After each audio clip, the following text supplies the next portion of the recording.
Supreme court के फैसले से पंजाब का सियासी बहरान हल होगा या नहीं? बहुत दिलचस्प सूरत हाल है। अगर फैसला इसी तरह से आता और हमजा शहबाज दोबारा मुंतखब होते हैं तो पीटीआई क्या करेगी? चेयरमैन तहरीक इंसाफ इमरान खान इसी अवाम को इसी महंगाई के खिलाफ, ये महंगाई का चक्कर नहीं है भाई, पेट पे पड़ गई है, क्या हो गया?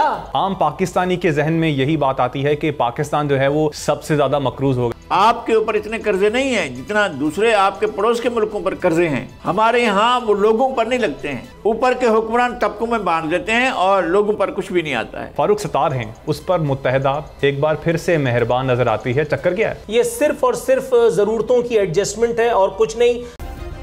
सब्सक्राइब करें और बेल दबाएं ताकि कोई खबर रह न जाए।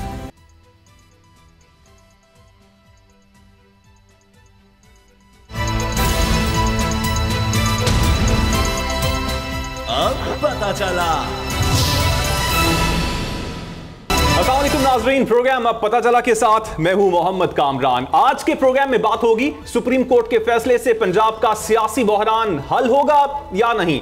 कल पीटीआई परेड ग्राउंड में क्या करने जा रही है और हुकूमत के पेट्रोल मजीद महंगा करने के असरात क्या होंगे। नाज़रीन, खबर यह नहीं है कि जो लोग पीटीआई हुकूमत को आधी रात को पेट्रोल महंगा करने के ताने देते थे वो तजर्बाकार भी उन्हीं के नक्शे कदम पर चल रहे हैं, बल्कि असल खबर यह है कि सितम यह है कि इस हुकूमत ने पेट्रोल महंगा करके अवाम पर महंगाई का बॉम्ब तो फोड़ा है लेकिन इसका मीडिया में कोई ज्यादा चर्चा नहीं हुआ है। इस फैसले से आम आदमी के लिए जीना कितना मुश्किल हो गया है इसका कोई जिक्र नहीं है। खबरें चल रही हैं बल्कि ट्रांसमिशन हो रही हैं तो पंजाब के सियासी बहरान पर, जिससे आम आदमी का कोई लेना देना है ही नहीं। यही हमारी सियासत का अलमिया है कि हमारा सारा निजाम अशराफिया के गिर्द ही घूमता है, जिससे रहबरों के मफादात का तहफ़्फ़ुज़ होता है और आम आदमी हालात की चक्की में पिसता ही पिसता रहता है। रहनुमाओं को फौरी रिलीफ मिलता है और गरीब के लिए रिलीफ सिर्फ ऐलानात तक महदूद रहता है। आज सारा दिन जिस केस का मीडिया में चर्चा किया गया वो पंजाब का आईनी बहरान था और सुप्रीम कोर्ट में आज इस हवाले से समाअत हुई। वजीर आला पंजाब के इंतखाब का मामला था जिसे पीटीआई सुप्रीम कोर्ट लेकर गई थी और जिन्हें हम रहबर मानते हैं। 3 महीने से यह मसला उनसे हल नहीं हो रहा था, लेकिन सुप्रीम कोर्ट ने सिर्फ 3 सेशंस में उसे हल कर दिया है।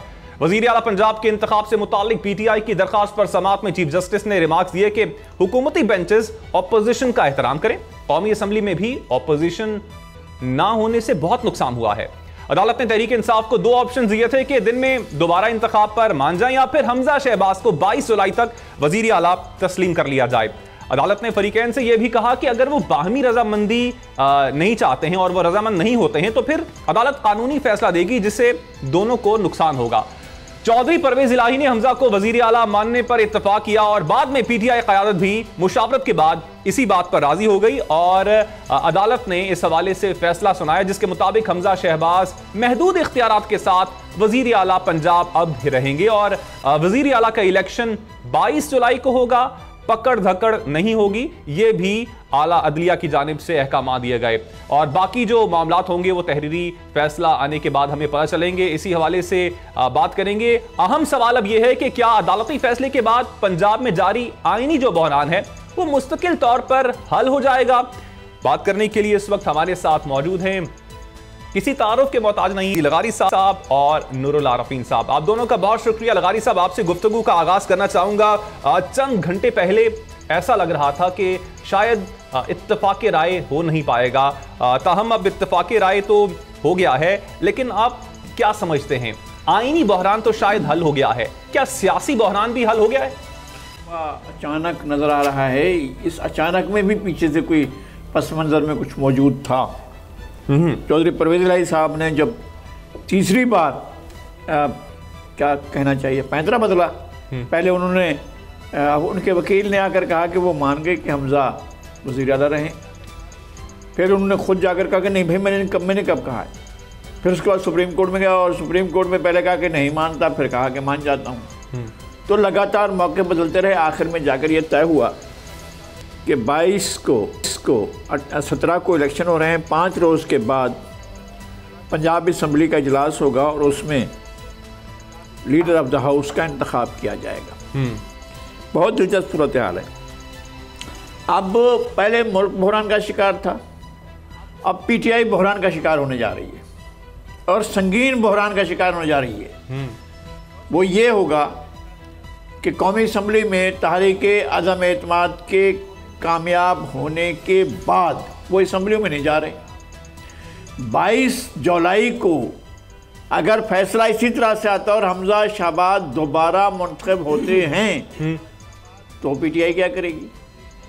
पीटीआई अगर पंजाब असम्बली में बैठेगी, मेरा ख्याल यह है कि पीटीआई फिर ऑप्शन ये लेगी कि अपने इस्तीफे जो हैं वो भिजवा देगी और जाएगी नहीं असम्बली में, लेकिन नीमे दरूं नीमे बरूं वाली सूरत हाल होगी। उधर भी एक्सेप्ट नहीं हुए और वजीफ़े और वो जो मेहनताने और वो जो उनकी जो मरात हैं वो मौजूद हैं। आज तो शिकायत भी की है जनाब साबिक़ वज़ीर आज़म जनाब इमरान खान साहब ने कि वो मेरी गाड़ी वापस ले ली कि जो बुलेट प्रूफ थी। ऐसे ख़ानदान इस मुल्क में मौजूद हैं जिनके ख़ानदानों के ख़ानदान निशाना बने हैं दहशत गर्दी का।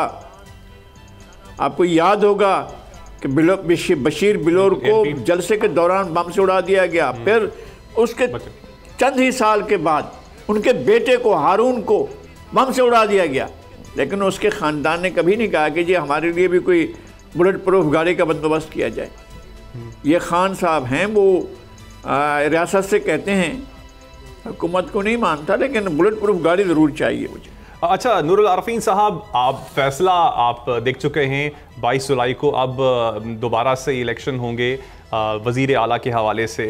आपकी नज़र में आज जो फैसला आया है सुप्रीम कोर्ट का, इससे फतह किसकी हुई है?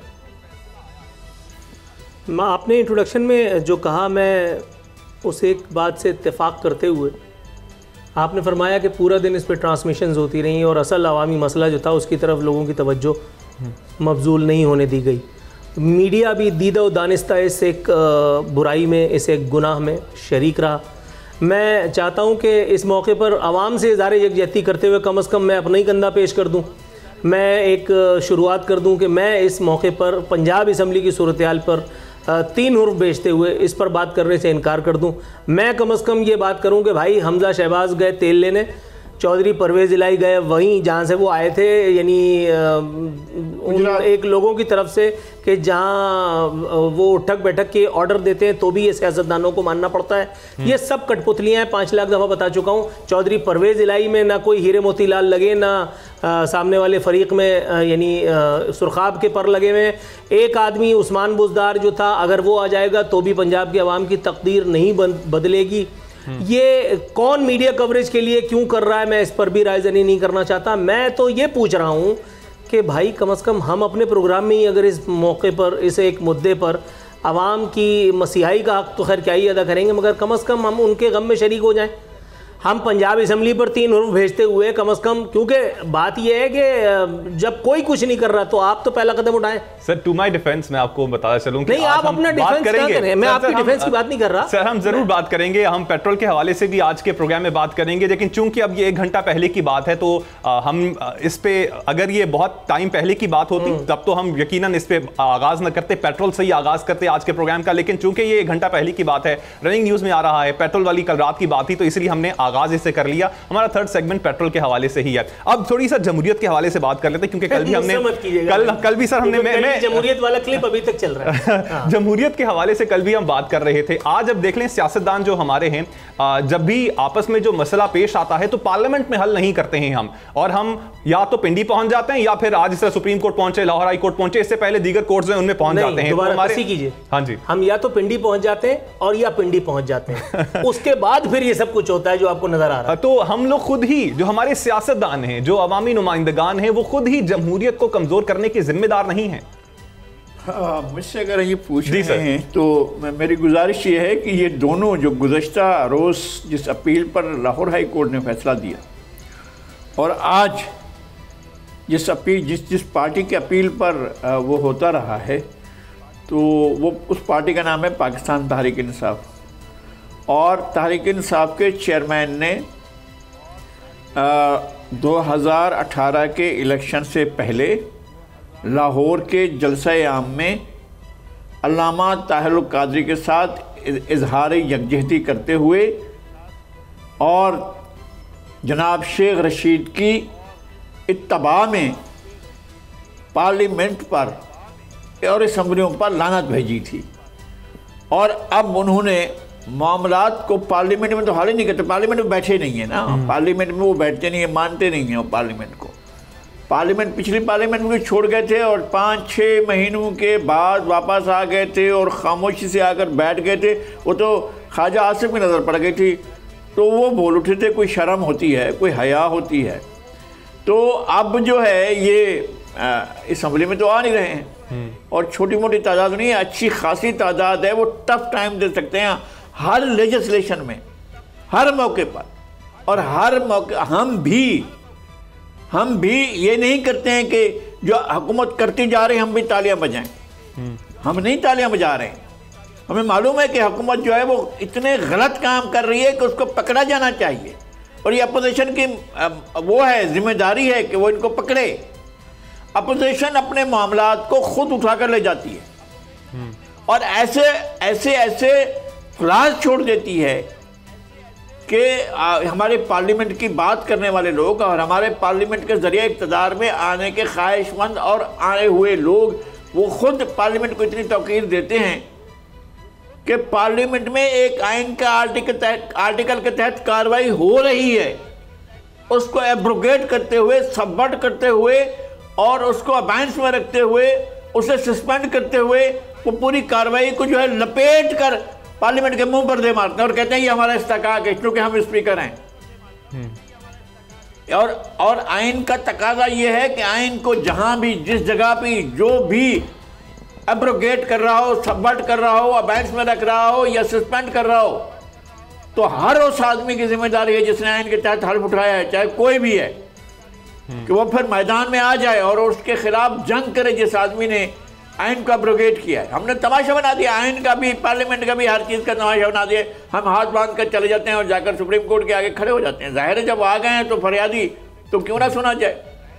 पार्लियामेंट को बेतौकीर किया है उन लोगों ने जो सियासत के नाम पर सिर्फ इक़्तिदार चाहते हैं और कुछ नहीं चाहते। तो इनका नूर साहब, अब आपकी नज़र में अब हल के आवाम क्या करें? अब बात यहीं पे आती है कि जब हम चाहते हैं कि हमारी बात जो पार्लियामेंट के अंदर हो, इसीलिए हम अपने नुमाइंदगान इलेक्ट करते हैं और उसको पार्लियामेंट में भेजते हैं, लेकिन वो खुद भी आपस में ही जब तलखियाँ जो उनकी होती हैं उनको हल करने के लिए पार्लियामेंट का फोरम इस्तेमाल नहीं करते हैं। तो आवाम इस मौके पर क्या कर सकते हैं? कोई हल है आवाम के पास? कुछ कर सकते हैं? आवाम टीवी देखें, कार्टून नेटवर्क देखें, आवाम जो है वो महंगाई पर ड्राइंग रूम में बैठ करके तबर्रा करें, तबसरा करें, मज़े करें। आवाम 249 रुपये खैर से आवाम की चुप रहने की वजह से पेट्रोल के प्राइसेस हो गए।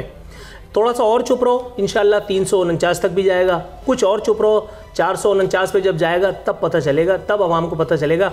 मैं तो आवाम का मामा नहीं हूँ, ना ही मैंने आवाम से वोट लेने, ना ही मैं उनके लिए जाकर के झंडे वंडे जला करके अल्लाह माफ़ करे अपने आप को लीडर बनाऊँगा, ना ही मैं यहाँ बैठ करके उनकी हमदर्दी और मसीहाई में कोई हिमाकत करूँगा। भाई मुझे सानू की आवाम जब ड्राइंग रूम में बैठ करके पॉपकॉर्न खाते हुए और मज़े कर रही है तो फिर मैं कौन?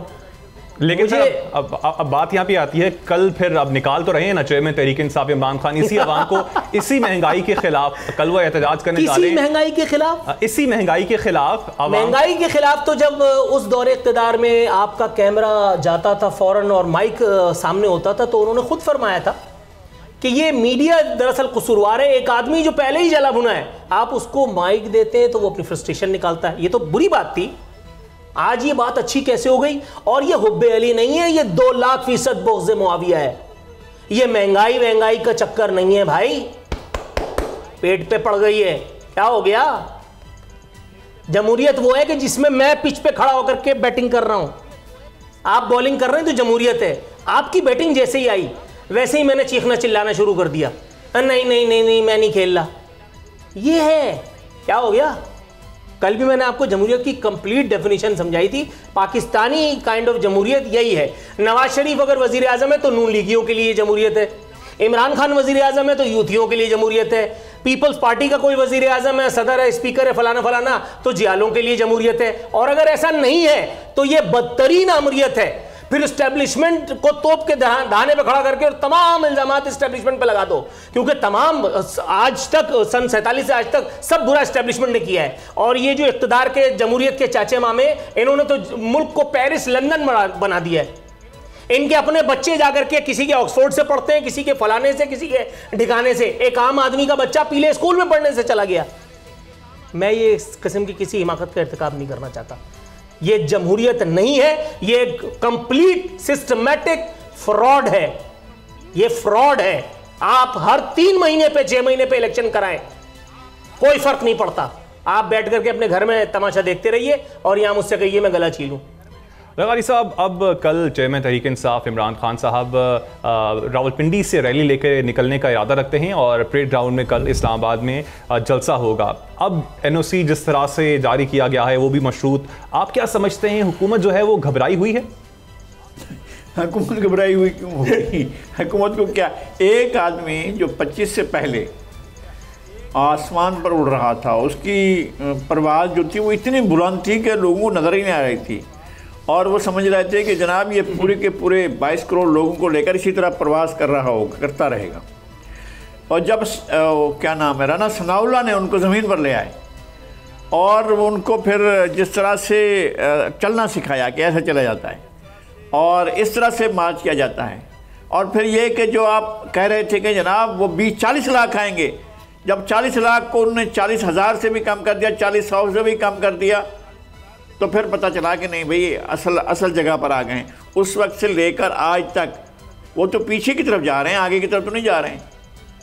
अब देखें कल राना सनाउल्लाह की क्या हिकमत अमली है और इमरान खान के, अब तो इमरान खान का और राना सनाउल्लाह का मुकाबला है कि वो किस तरह से करते हैं इसको। नूर साहब, अब जिस तरह से इमरान खान साहब जलसे कर रहे हैं, सोशल मीडिया का इस्तेमाल कर रहे हैं, इवन इंटरनेशनल मीडिया जो है उनका भी इस्तेमाल कर रहे हैं, हर तरफ से आवाज़ तो उठाई जा रही है, तो इस सारी हिकमत अमली से जो कि इस वक्त पाकिस्तान तहरीक इंसाफ की है, उससे आपको लगता है कि हुकूमत को फ़र्क पड़ रहा है? परेशानी हुकूमती हलकों में भी है? नो, एब्सोल्युटली नॉट, हो ही नहीं सकती। इमरान खान सिर्फ अपने इक़्तिदार की दोबारा वापसी की जंग लड़ रहे हैं। इमरान खान पाकिस्तानी अवाम की जंग नहीं लड़ रहे। ये अलग बात है कि इस वक्त इमरान खान अगर हुकूमत को टफ टाइम देने में कामयाब हो जाते हैं तो भला फिर भी थोड़ा बहुत अवाम का इस सूरत में होगा कि शहबाज शरीफ बेरोज़गार हो जाएंगे, लेकिन कंप्लीट रिलीफ बहरहाल किसी सूरत में भी अवाम को नहीं मिलना। कंप्लीट रिलीफ, मैं एक छोटी सी खबर आपको जमहूरियत के हवाले से एक छोटी सी मिसाल दे दूं। साबिक गवर्नर KPK शाह फरमान को माहाना 65,000 रुपए पेंशन, अपनी हिफाजत के लिए 3 ममनुआ जबकि 6 गैर ममनुआ हथियारों के लाइसेंस, मुल्क भर के सरकारी रेस्ट हाउसेज और सर्किट हाउसेज में मुफ्त रहाइश, 3,000 रुपए माहाना तक रहायशी टेलीफोन, सूबाई पुलिस से 5 साल के लिए ड्राइवर कम गनमैन की सहूलत, जबकि 4 साल के लिए एक स्टेनोग्राफर की सहूलियात के हासिल होने की खबर मैंने आपको पढ़ करके सुनाई। ये है जमहूरियत। अगर ये गवर्नर KPK का ताल्लुक किसी और जमात से होता तो उस जमात के कायदे तहरीक इसको जमहूरियत करार दे देते। कोई फर्क नहीं पड़ता पार्टी कौन सी है, कोई फर्क नहीं पड़ता लीडर कौन सा है, कोई फर्क नहीं पड़ता इंडिविजुअल कौन है जिसके बारे में आप बात करते हैं। जमहूरियत पाकिस्तान में इसको कहते हैं। जमहूरियत वो जो कहते हैं कि हम सियासत से हमारा कोई लेना देना नहीं, जो कहते हैं कि एक्टिविज्म का दौर चला गया, जो अपने आप को आज़ाद बतलाते हैं, क्यों नहीं बहुत सारी और चीज़ें खोलते, क्यों नहीं बहुत सारी और फाइलें खोलते, क्यों नहीं चेक करते कि भाई ये सादिक और अमीन करार देने के चक्कर में कौन कौन आदमी कितना 10 लाख रुपए की पेंशन ले गया, आखिरी फैसला देने के बाद और फिर उन पर जो नवाजिशात हुई। ये बड़ी लंबी गेम हो जाएगी जमहूरियत की, इसलिए मैं यहीं चुप हो जाता हूँ। लगारी साहब, अब जो आप बात कर रहे थे कि अवाम बाहर निकाल नहीं पाए हैं जब उन्होंने लॉन्ग मार्च की कॉल दी थी, लेकिन एहतजाज तो हर किसी का हक है।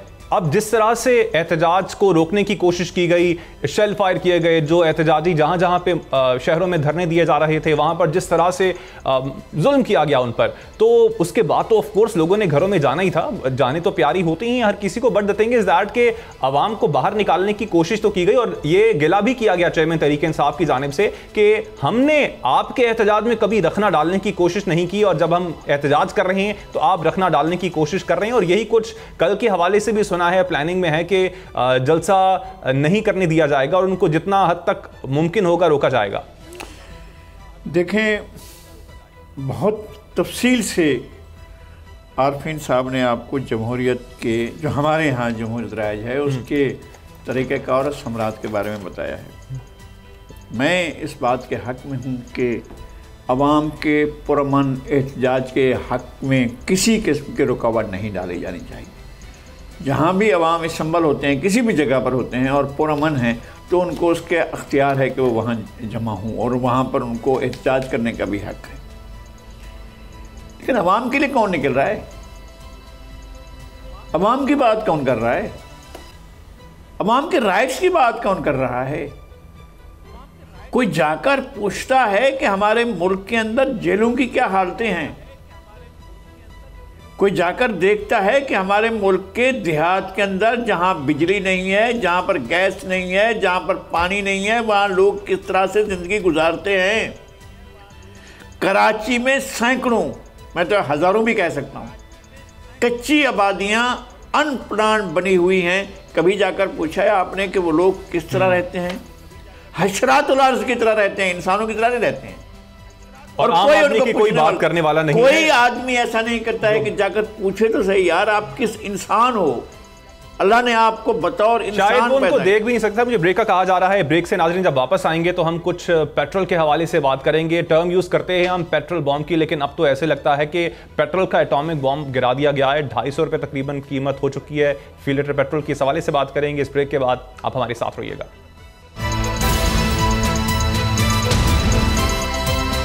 अब पता चला प्रोग्राम में एक बार फिर खुशामदीद। बात करेंगे कि पेट्रोल की कीमतों के हवाले से पेट्रोलियम मसनूआत की कीमतों में इजाफा कर दिया गया है और अगर सिर्फ पेट्रोल की ही बात की जाए तो 248 रुपये 74 पैसे फ़ी लीटर पेट्रोल महंगा किया गया है। लगारी साहब, अब बात यहाँ पे यही उठती है कि जो कुछ इस वक्त हुकूमत कर रही है वो IMF के दबाव में कर रही है, लेकिन आर्गूमेंट यही देती है कि जो हमें करना पड़ रहा है वो हम इसलिए कर रहे हैं क्योंकि IMF से मुआहदे किए थे और पिछली हुकूमत ने किए थे। ताहम जो पाकिस्तान तहरीक इंसाफ है वो ये कहती है कि हम तो रिलीफ दे रहे थे और हमने तो कीमतों को फ्रीज कर दिया था और हमें पता था कि अगर पेट्रोल की कीमतों में इजाफा किया जाएगा तो आम आदमी की जिंदगी जो है बहुत मुतासिर होगी। किसके आर्गूमेंट में आपको वजन ज्यादा लगता है?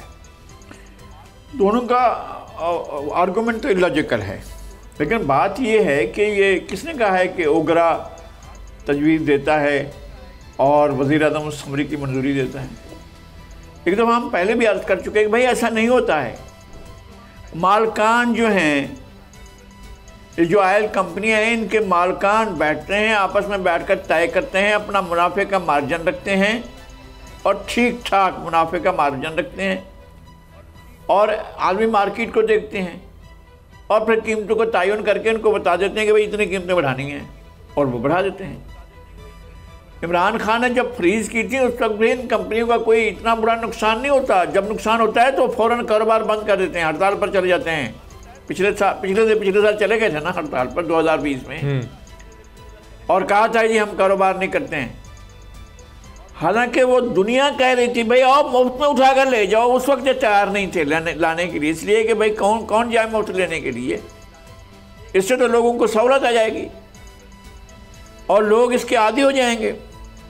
एक सेठ से कहा किसी मुलाजिम ने, ये हमारे कुछ देखी भाली बात है इसलिए मैं उसका जिक्र कर रहा हूँ, भाई सेठ साहब इस दफ़ा बहुत मुनाफा हुआ है हमें, तो ऐसा करें कि जो वर्कर्स हैं ना इनकी तनख्वाहों में थोड़ा सा कुछ इजाफा कर दें, इससे इनका और ज़्यादा जोश होगा।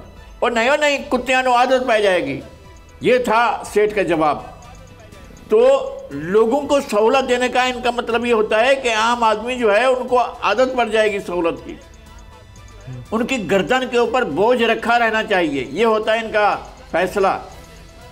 और हुकूमतें एक आला कार के तौर पर आलमी कंपनियों की, मल्टीनेशनल कंपनियों की, सरमायादार कंपनियों की, धन समेटने वाली कंपनियों की आला कार के तौर पर मैनेजर होते हैं। ये हुकूमतें मैनेजर होती हैं आलमी सरमायादारी की, ये और कुछ नहीं होती हैं, उसकी मैनेजमेंट करती हैं और हम उनकी चौकीदारी भी करते हैं उनके मफादात की, और हम जो है वो उनकी मैनेजमेंट भी करते हैं। ये हमारा धंधा है, हमारा कारोबार है, इसी के हमें वो पैसे देते हैं। ये है हमारी सूरत हाल और ये आवाम के सरों पर एक बोझ होता है जो रख दिया जाता है हुकूमतों की तरफ से। इमरान खान ने भी ऐसा किया, ये भी ऐसा कर रहे हैं। उन्होंने चंद महीने फ्रीज कर दिया था इसलिए कि प्रेशर में आ गए थे। अब इनको ये लग रहा है कि प्रेशर तो है ही नहीं, क्या कर लेंगे कोई किसी का, क्योंकि सियासत में ये मसला अब रहा ही नहीं है कि लोगों के बारे में सोचो, लोग भूखे हैं सोचो इस बारे में नहीं। लोगों की अपनी कोई तंजीम नहीं है, सारी तंजीमें वहाँ बनती हैं।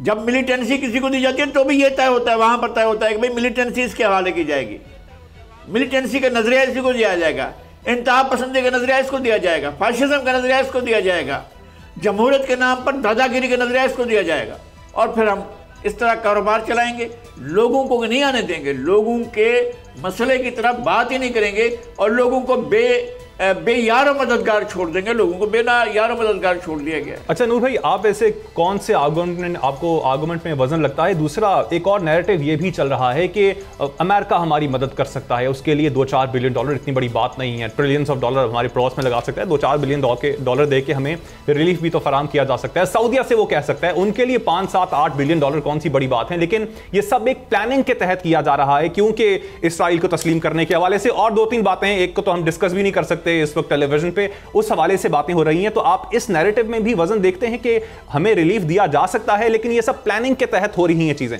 सबसे पहली चीज ये है कि अगर आपको पैसे, वो जो अफरात-ए-ज़र कोरोना हम अभी रो रहे हैं, अगर आपको पैसे बटोरने हैं कौमी ख़जाने को, अगर आपने भरना है, लबालब करना है, चंद $1 से उसके बोझ से निकलना है, वो जो भीख आपको लेनी पड़ती है, उसके लिए आपको सिर्फ अभी इसी एक प्रोग्राम के चलते तय करना होगा कि हाँ आपने लेना है पैसा। मैं अभी ऑन एयर बता देता हूँ, जिसको करना है इसको कर ले, अप्लाई करके देख ले। ये आजमूदा नुस्खा है, ये आजमूदा नुस्खा है, और नुस्खा भी उनका है कि जो आपको हमको चलाते हैं, इसलिए इसमें दो राय कोई है ही नहीं।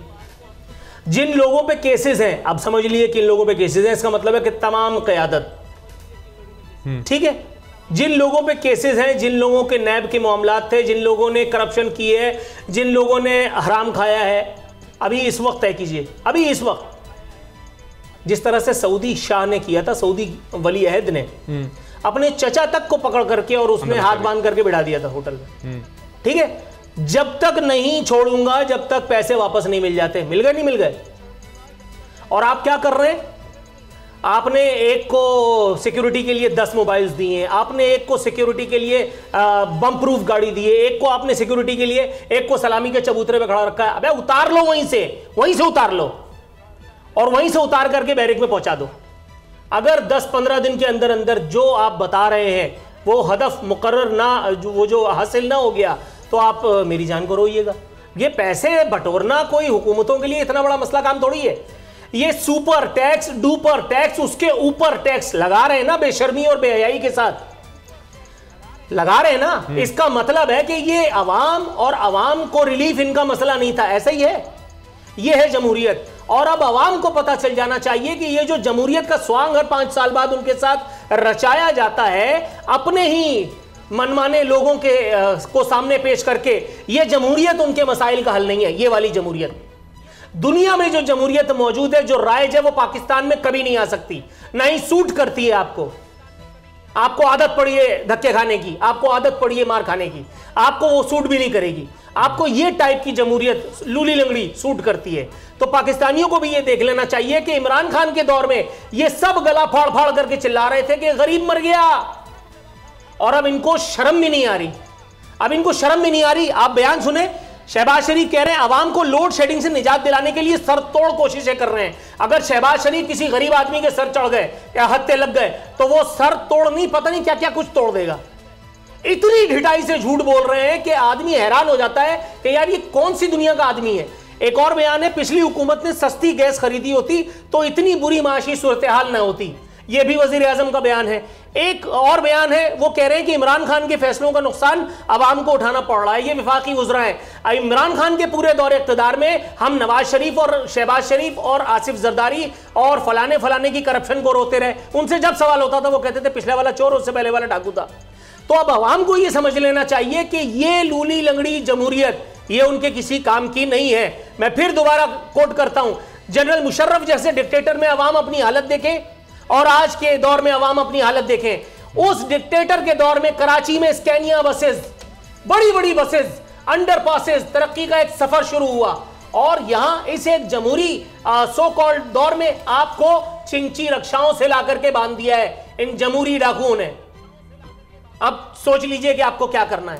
अच्छा लगारी साहब, अब गवर्नमेंट जो है वो जस्टिफिकेशन ये देती है कि हम पाकिस्तान तहरीक इंसाफ की हुकूमत का बोझ इस वक्त उठा रहे हैं, और अगर हम इनको चलता ना कर रहे, जब इनसे ये सवाल किया जाता है कि आपने फिर क्यों जबरदस्ती ये बोझ अपने सर पर लिया, तो वो कहते हैं कि क्योंकि ये प्लान बना रहे थे, ये अगले 5 साल भी हुकूमत करना चाह रहे थे, और उसके पीछे 2-3 चीजें वो देते हैं। एनी हाउ, सवाल यहां पे ये उठता है कि अगर FIA, अगर नैब इनको गिरफ्तार कर रही थी, पाबंदी सलासिल कर रही थी, लेकिन साथ साथ जो रिजल्ट आ रहे थे अवामी, वो भी तो सामने थे हमारे, चाहे हम कंटोनमेंट इलेक्शंस की बात करें, बाई इलेक्शंस की बात करें, KP के जो पहला मरला हुआ था, पहला फेज था, उसमें बात करें तो नताइज तो इनके हक में आ रहे थे। तो इनको जो ये बोझ उठाया इन्होंने अपनी मर्जी से, कुर्सी के चक्कर में उठाया ना, फिर तो ये बात ये है कि कुर्सी के लिए सियासत की जाती है ना, ताकत के लिए सियासत की जाती है। हमारे यहाँ ताबेदाराना इक़्तिदार के लिए कोशिश की जाती है, और ताबेदाराना इक़्तिदार के लिए बहुत सी जगहों की तरफ देखना पड़ता है। हुजूर वाला आपका NOC मिल जाएगा। अब तो सरकारी नौकरी के लिए भी NOC, और तकर्री और उसके लिए तबादले के लिए भी NOC दरकार होगा। अब तो आपको बहुत ज़्यादा आगे चलना पड़ेगा कि आप कहाँ किस तरफ को जा रहे हैं, ये बाद में पता चलेगा आपको। जिस तरह से ये बांध रहे हैं आपको, और आपको जिस तरह से ये कस कर बांध रहे हैं, वो आपको अंदाज़ा नहीं है। तो मैं ये समझता हूँ कि ये बात तो ठीक है कि ये जमहूरियत डिलीवर नहीं करेगी, लेकिन क्या चीज़ डिलीवर करेगी ये हमें सोचना है, लोगों को सोचना है, इंटेलिजेंसिया को सोचना है।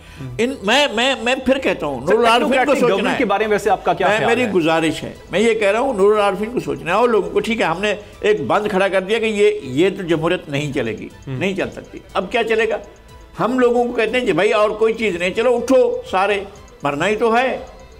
आपने आखिरकार इस भूख से, अफलास से, बीमारी से, नादारी से, तंग दस्ती से, इस आज़ार से मर ही जाना है ना, तो फिर उठ जाओ और इसका उलट देते हैं सब कुछ, और सारे का सारा जो है हम इनकलाब लेकर आते हैं। तो कोई आगे तो चलेगा ना इनकलाब के लिए, कोई इसकी राह तो बनाएगा, कोई ऐसा सच्चा जिसके पीछे सारे लोग आ जाएं। हमारे सर्टिफाइड ईमानदार, अमीन और सादिक जो हमने देखे हैं, और सर्टिफाइड बेईमान और वो भी देख लें अब सारे, इनमें कौन सा फ़र्क है? किस बात का फ़र्क है? सारे के सारे इसको कहा गया कि तुम आ मंजूर आना मंजूर। रंजीत सिंह फैसले करता था और दरखास्तें मेज़ पर जमा करके बीच में हाथ डालकर यूं करके इस तरह का आ मंजूर आना मंजूर, अगले दिन कहता था आ मंजूर आना मंजूर। तो अब ये सूरत हाल है आपकी कि ये जो है ये ठीक है और ये गलत है।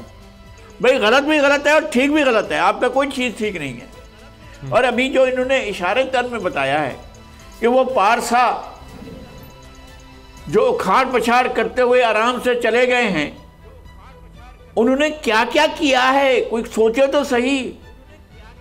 उनके असासों को कोई नहीं पूछेगा। हम सियासतदानों के, ब्यूरोक्रेट्स के, हम तमाम बड़े लोगों के और हर तरह के ब्यूरोक्रेट्स के हम असासों के बारे में तो सवाल तो करें, बात तो करें। यहाँ तो लोग बात ही नहीं करते हैं, सवाल ही नहीं करते हैं, क्योंकि जो सवाल उठा सकते हैं वही। आपको पता है ये बात आई है कि इंतहाई काबिल एहतराम हमारे जज साहबान की पेंशन सबसे ज्यादा है। ये किसने कहा? ये फवाद चौधरी ने कहा, उनका क्लिप मौजूद है। लेकिन सर इल्तमास है कि फवाद चौधरी का ज़मीर उस वक्त कहाँ सो रहा था कि जिस वक्त वो वफाकी वज़ीर कानून थे, वफाकी वज़ीर इत्तलात थे, फरहान ठिकाना। इसलिए दोबारा इस बात को शान तफाकुर के साथ मुस्तरद किया जाता है, इसलिए कि फवाद चौधरी वो आदमी नहीं है इनके मुंह से इस तरह की कोई बात अच्छी लगे। भाई जिस वक्त तुम्हारे हाथ में तलवार थी, उतारते ना गर्दने, बस उससे आमलेट बनाने में लगे हुए थे। यही ट्रेंड है हमारा। एनी हाउ, मुझे ब्रेक का कहा जा रहा है। ब्रेक से जब नाजरीन वापस आएंगे तो एक लगारी सब पे भारी में हम आज बात करेंगे दुनिया के सबसे ज़्यादा मकरूज ममालिक में, और दुनिया का सबसे ज़्यादा कर्जदार मुल्क कौन सा है, इस हवाले से बात करेंगे इस ब्रेक के बाद। आप हमारे साथ रहिएगा।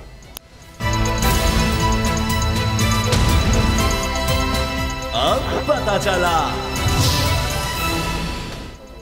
प्रोग्राम में एक बार फिर खुशामदीद। और नाजरीन, जब भी कर्जों की बात आती है तो सबसे पहले आम पाकिस्तानी के जहन में यही बात आती है कि पाकिस्तान जो है वो सबसे ज़्यादा मकरूज होगा। लगारी साहब, आपके पास क्या डिटेल्स हैं? दुनिया के सबसे ज़्यादा मकरूज ममालिक में क्या पाकिस्तान भी आता है, और कौन कौन से ममालिक इस लिस्ट में शामिल हैं? नहीं, पाकिस्तान का नंबर कहीं भी नहीं आता है। पाकिस्तान दुनिया के उन ममालिक में नहीं है जो सबसे ज़्यादा मकरूज। दुनिया का सबसे बड़ा मकरूज मुल्क अमेरिका है, और अमेरिका पर 300 खरब डॉलर के कर्जे। दुनिया का दूसरा बड़ा मकरूज मुल्क चीन है, उस पर 130 खरब डॉलर के कब्जे कर रहे हैं। तीसरे नंबर पर बरतानिया है, उस पर 90 खरब के कर्जे हैं। चौथे नंबर पर फ्रांस है, उस पर 73 खरब के कर्जे हैं। पाँचवें नंबर पर जर्मनी है, उस पर जो है वो 57 खरब के कर्जे हैं। छठे नंबर पर जापान है, उस पर 47 खरब के कर्जे हैं। सातवें नंबर पर इटली, उस पर 25 खरब के कर्जे हैं। उस पर 65 खरब के कर्जे हैं। और 8वें नंबर पर स्पेन है, इस पर 22 खरब के कर्जे हैं। 9वें नंबर पर कनाडा है, इस पर 19 खरब 30 अरब के कर्जे हैं। 10वें नंबर पर ऑस्ट्रेलिया है और इस पर 18 खरब के कर्जे हैं। अब आप बाकी मुल्कों के जो खास हैं वो मैं बता देता हूं आपको।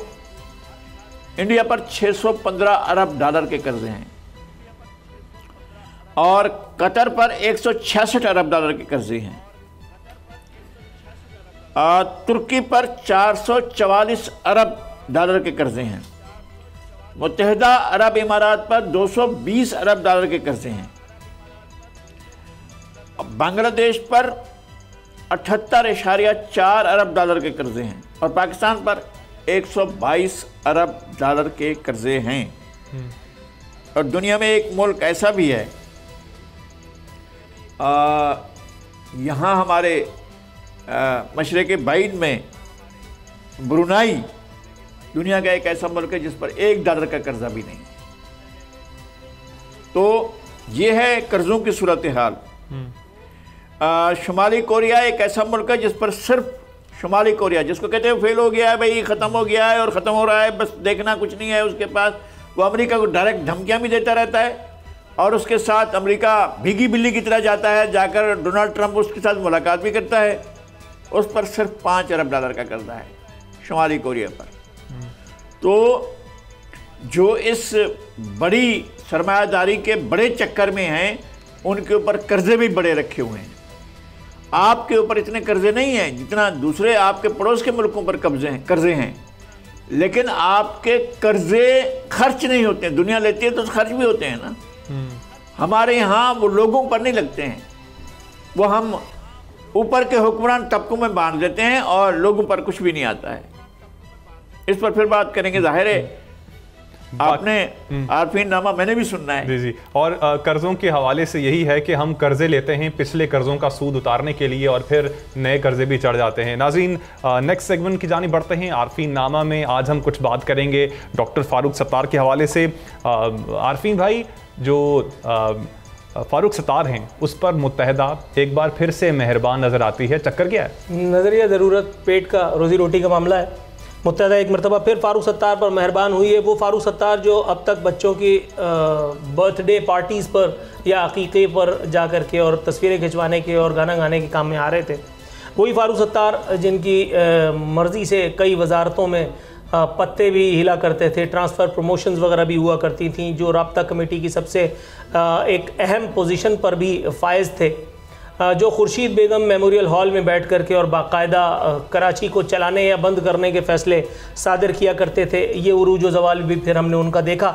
अब एक मरतबा फिर लाइमलाइट में आए हैं हज़रत फ़ारूक सत्तार। एक मरतबा फिर मुत्तहिदा कौमी मूवमेंट ने, जो उनको बहुत पहले डिसोन कर चुकी, जिसने उनसे बाकायदा चीट किया, जो वो मशहूर ज़माना मौरक़तुल आरा प्रेस कॉन्फ्रेंस अपने घर पे सजाई थी अपनी वालदा मरहूमा, अल्लाह ताला उनको गरीक़ रहमत करे, उनकी मौजूदगी में फ़ारूक सत्तार साहब ने, जिसमें यही कराची का साबिक़ मेयर वसीम अख्तर बाकायदा माइक तक फेंकते हुए देखा गया कि अगर फ़ारूक भाई आप नहीं हैं तो फिर ये सियासत हम नहीं मानते।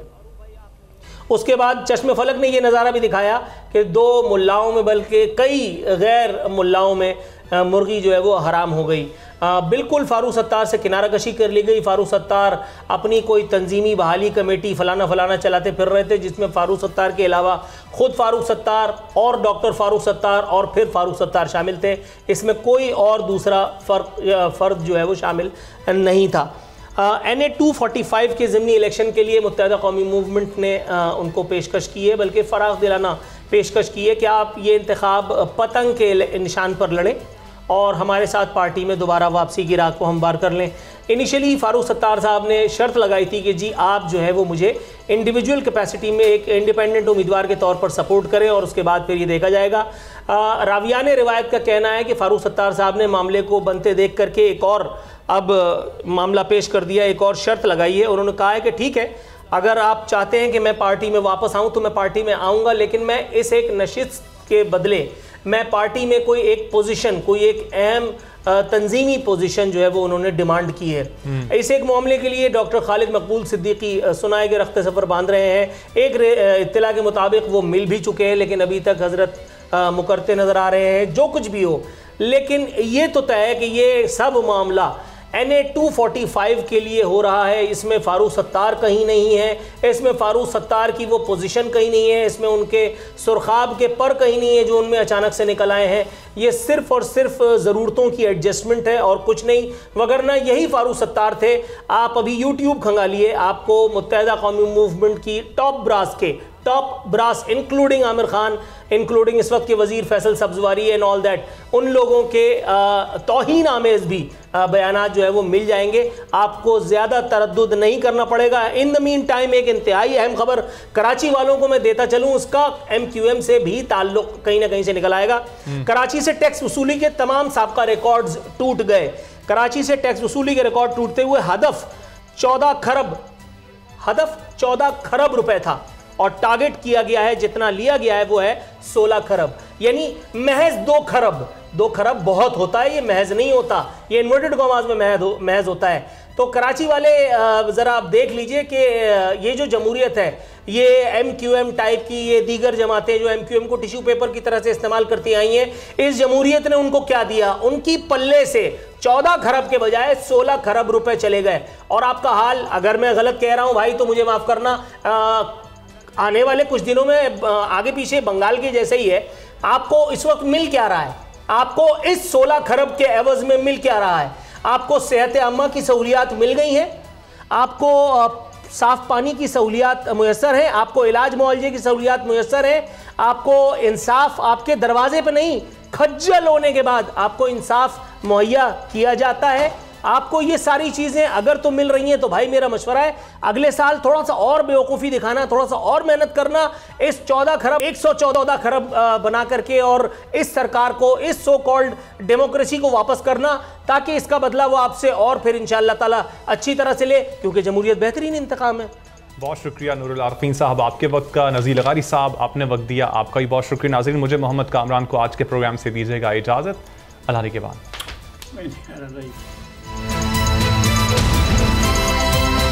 अब पता चला। सब्सक्राइब करें और बेल दबाएं ताकि कोई खबर रह न जाए।